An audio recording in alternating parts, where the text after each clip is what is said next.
at some level, thinking of it like an engineer would talk about feedback, the inductive approach assumes less structure and samples more frequently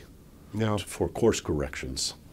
and can make fewer, we say, big and bold claims as a result. And actually, if you think about that in relation to how we know these equations of the solar system, if we go back in history of that,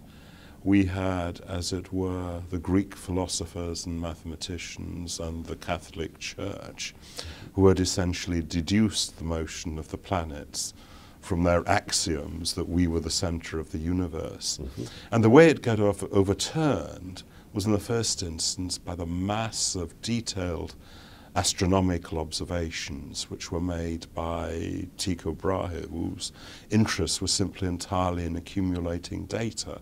And then it was when his assistant Kepler started to work through this data that he made conjectures about the equations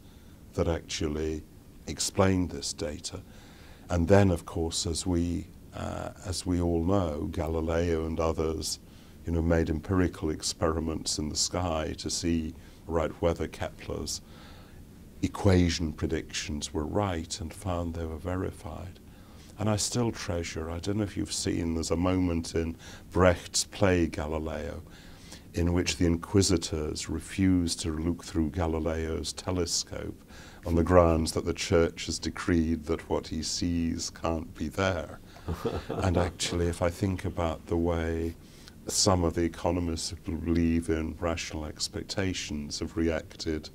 to the events of the last few years, I'm often reminded of the inquisitors who refused to look through Galileo's telescope because they knew on a priori grounds that what he saw wasn't there. That's wonderful.